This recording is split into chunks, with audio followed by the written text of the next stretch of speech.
Hello everyone and welcome back to my channel MiTutorials. In this tutorial, I'm going to teach you how to create a Power BI template which will let the users enter the start date and end date for that particular report and thereby enhancing the performance of that particular report because you are now extracting data for that particular duration. For example, in this case over here, I'm gonna let's say enter 1st of January 2016 and then I need this data for just 1 month. So I'm going to enter 1/30/2016. So this is now going to fetch me the data for the month of January and then I'm going to click on load. Once this is loaded, you will see that the report is now filtered only to get the data for the month of January. So the data source of this particular file is SQL Server. So what we did was we passed the parameter dynamically to the SQL Server to fetch the data only for the month of January. And this is extremely helpful if you are dealing with huge amount of data and you want to cut down the amount of data that you want to bring in to the Power BI file. It can work in both the import mode as well as in the direct mode. And this is just an example where I'm showing you of the start date and end date, but this can also work with various columns. Let's say you want to filter down by country or you want to filter down by category. You can do this in various ways, have various parameters to filter down your data so that the performance of your dashboard will be much faster than in bringing in all of the data into your particular dashboard. So this is what I will be teaching you today. So let's jump into the tutorial and see how to set up the dynamic parameters. Firstly, I'm going to go into the SQL Server and import the data that I have in the table. So I'm going to go with the import mode over here. You can also do this with direct query. This is the table that I'm going to work at. So I'm going to click on load. So once this table is loaded over here, I'm going to go to transform data over here and get into the Power Query editor.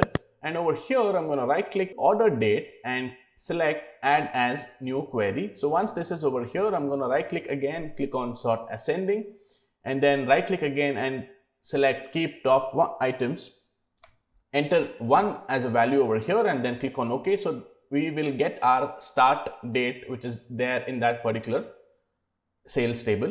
And then I'm going to right click this and rename this and call it as start underscore date.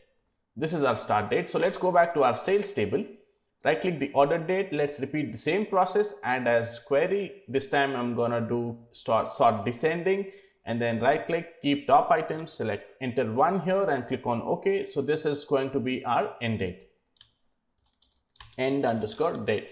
This is the max date that is available in that particular table. And then let's go back to our table over here. And now it's time for us to create the parameters. So let's go to the home tab and click on manage parameters and let's select new over here. Let's rename the parameter. Let's call this as start date. And then there's an option here whether you want to make this as a required or an optional variable. So this is a required variable for us. So we will keep this box checked. And then under type over here, let's select date. And under suggested values, we're going to select the query because we have created a query over here called as start date. So I'm going to select that particular query here called as start date. And then it's asking us to select a default value. In here, I'm going to type in 1/1/2016 is going to be the start date for this particular parameter. And then let's create another parameter here and call this as end date. Let's repeat the same thing over here, query, and then select end date as the value. And let me enter the same value over here, 1st January 2016. And then let's click on OK. So our parameter has been created. It says 1st Jan 2016, end date is also 1st Jan 2016. So let's go back to our sales table over here. Let's make one change to our table over here. We can see that the order date also has time. Let's change this to only date because we don't really need the time over here.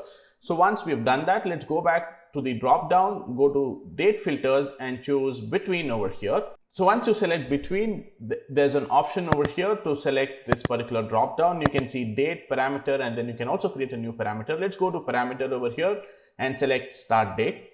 And then let's go back to parameter again and let's choose end date over here and let's click on OK. The moment you do that, you will see that this is now getting filtered by the dates that we entered in this particular parameter. And now you can see the query as well over here, which is now referring to the parameter that we created, which is start date and end date.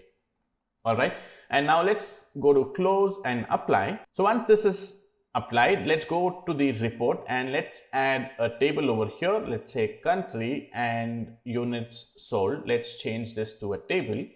So these are the values or the units sold in these countries for the dates that we selected. And now it's time for us to, let's save this particular file and call this as dynamic parameters. And let's also save this file as a template file, because that is when you will get that pop-up when you open the file to enter the dates. And then I'm going to click on save over here. You can enter a template description and then I'm going to click on OK. So let me go back to file, open report, and then select browse reports. Go to the folder where your file is located and then choose dynamic parameters. This is the file that we just saved. I'm going to click on OK and reopen this particular file and see what happens. When you open the file, you will get the option here asking to enter the start date and end date. So in the last case, we entered 1st Jan 2016. So let's enter the same value again here, 2016. And in the end date, let's enter the date over here. So please note that this is in month date format. And then I'm going to click on load over here. So once this is loaded, you can now see that we have fetched the data for the entire year of 2016. So let's add the order date to a table over here and validate if this is bringing us the data for the year 2016 or not. I'm going to get rid of day and quarter over here. And as you can see, we have the data here from 2016 January onwards till 2016 December. And this is now dynamically filtering based on the inputs that you provide when you open the report. So that's it guys in this particular tutorial. I hope you found this tutorial helpful. You've learned something new today. Please consider subscribing to my channel for more such tutorials.